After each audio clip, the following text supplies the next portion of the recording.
नमस्कार, Sujas special bulletin में आपका स्वागत है। मैं हूं आपके साथ अभिलाषा गर्ग। राजस्थान खनन के क्षेत्र के विकास के लिए पारदर्शी प्रक्रियाओं, ईज ऑफ डूइंग बिजनेस तथा आधारभूत संरचना के विस्तार के साथ तेजी से आगे बढ़ रहा है। मुख्यमंत्री श्री भजनलाल शर्मा का लक्ष्य है कि राजस्थान खनन में अग्रणी केंद्र बने। देश का सबसे बड़ा राज्य राजस्थान अपार संभावनाओं का केंद्र बन रहा है। राज्य में विभिन्न क्षेत्रों में निवेश के भरपूर अवसर उपलब्ध है। मुख्यमंत्री श्री भजनलाल शर्मा और केंद्रीय कोयला एवं खान मंत्री श्री जी किशन रेड्डी ने भारतीय खान ब्यूरो द्वारा आयोजित 7 और 5 स्टार रेटिंग वाली खदानों के सम्मान समारोह में शिरकत की। समारोह में मुख्यमंत्री श्री शर्मा और केंद्रीय कोयला एवं खान मंत्री श्री जी किशन रेड्डी ने 7 और 5 स्टार रेटिंग वाली खदानों के प्रतिनिधियों को सम्मानित किया। इस दौरान मुख्यमंत्री ने कहा कि स्टार रेटिंग प्रणाली खनन गतिविधियों की मूल्यांकन प्रक्रिया के साथ पर्यावरण संरक्षण और सामाजिक उत्तरदायित्व को बढ़ावा देती है। इस प्रणाली के तहत खनन पट्टों के प्रदर्शन को वैज्ञानिकता, सतत विकास, जल प्रबंधन, वृक्षारोपण और सामाजिक उत्तरदायित्व जैसे महत्वपूर्ण मापदंडों पर आंकना शुरू किया है। उन्होंने भारतीय खान ब्यूरो द्वारा पुरस्कृत खदानों के प्रतिनिधियों को बधाई देते हुए कहा कि राजस्थान में भी खदानों का इस तरह से मूल्यांकन कर रेटिंग देने का नवाचार किया जाएगा। प्रधानमंत्री श्री नरेंद्र मोदी जी का कहना है कि आज भारत दुनिया के सामने एक उदाहरण प्रस्तुत कर रहा है। अर्थव्यवस्था, परिस्थिति की दोनों एक साथ चल सकते हैं, आगे बढ़ सकते हैं। भारत ने यह रास्ता चुना है। खान मंत्रालय भारत सरकार द्वारा शुरू की गई स्टार रेटिंग इसी भावना का विस्तार है। यह प्रणाली केवल खनन गतिविधियों की मूल्यांकन प्रक्रिया नहीं है, यह पर्यावरण संरक्षण और सामाजिक उत्तरदायित्व को बढ़ावा भी देता है।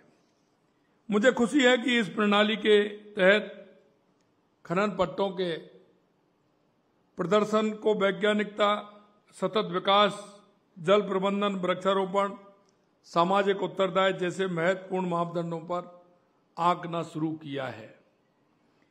वर्ष 2023-24 के लिए स्टार रेटिंग पुरस्कार विजेताओं को मैं हृदय से बधाई देता हूं। आपने ये सिद्ध कर दिखाया है कि उत्पादन और पर्यावरण संवेदनशील साथ साथ चल सकते हैं।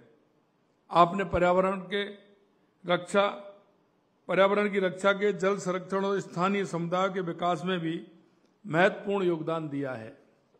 हमारी इस उपलब्धि के लिए भारत सरकार के खान मंत्रालय ने 20 जनवरी 2025 को कोडार्क, ओडिशा में आयोजित राज्य खनन मंत्रियों के तीसरे सम्मेलन में खनिज ब्लॉकों की नीलामी में अनुकरणीय प्रदर्शन के लिए राजस्थान को प्रथम पुरस्कार से सम्मानित भी किया है।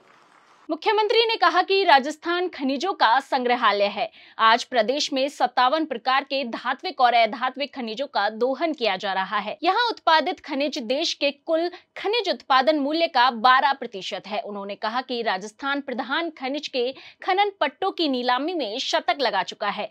देश भर में आवंटित प्रधान खनिज के 500 ब्लॉक्स में से राजस्थान ने 20% से अधिक यानी 100 से अधिक ब्लॉक्स आवंटित करने का कीर्तिमान बनाया है। साथ ही राजस्थान में अप्रधान खनिज के 960 एवं क्वारी के 137 प्लॉटों की सफलतापूर्वक नीलामी हो चुकी है। मुख्यमंत्री ने कहा कि राज्य सरकार ने बजरी के विकल्प एमसैंड के लिए नई नीति बनाई है। इस नीति के माध्यम से एमसैंड यूनिट लगाने वाले उद्यमियों को प्रोत्साहन दिया जा रहा है। राजस्थान न केवल अपनी सांस्कृतिक विरासत और प्राकृतिक सौंदर्य के लिए जाना जाता है, बल्कि खनिज संपदा के क्षेत्र में देश में अग्रणी है। और ये बात मैं इसलिए कहना चाहता हूं कि राजस्थान को खनिजों का संग्रहालय कहा जाता है। राज्य में लगभग 85 प्रकार के धात्विक और अधात्विक खनिज उपलब्ध हैं, जिनमें से लगभग 57 खनिजों का दोहन किया जा रहा है। हमारे राज्य में उत्पादित खनिज देश के कुल खनिज उत्पादक मूल्य का 12% हिस्सा है। खनन क्षेत्र प्रदेश की जीडीपी में भी अपनी महत्वपूर्ण भूमिका निभाता है। मुझे ये बताते हुए गर्व है कि राजस्थान में खनिज ब्लॉकों की नीलामी के क्षेत्र में भी अभूतपूर्व प्रदर्शन किया है। राजस्थान प्रधान खनिज के खनन पट्टों की नीलामी में शतक लगा चुका है। इसके अलावा अप्रदान खनिज के 960 एवं क्वारी के 137 प्लॉटों का सफलतापूर्वक नीलाम की जा चुकी है। मैं बताना चाहूंगा कि संपूर्ण भारत में जहां भारत खनिज के 500 ब्लॉक ही आवंटित हुए हैं, वहीं अकेले राजस्थान ने देश के 20% से अधिक यानी 100 से अधिक ब्लॉक आवंटित करने का कीर्तिमान भी बनाया है। मुख्यमंत्री ने कहा कि हमें ऐसा खनन मॉडल विकसित करना चाहिए जो आवश्यकताओं को पूरा करे और आने वाली पीढ़ियों के लिए प्रेरणा भी बने। उन्होंने खनन उद्योग की आर्थिक प्रगति के साथ साथ इसे पर्यावरण संरक्षण और सामाजिक कल्याण का प्रतीक बनाने का आह्वान किया। सो जैसे स्पेशल बुलेटिन में आज के लिए इतना ही, फिर होगी आपसे मुलाकात, तब तक के लिए नमस्कार।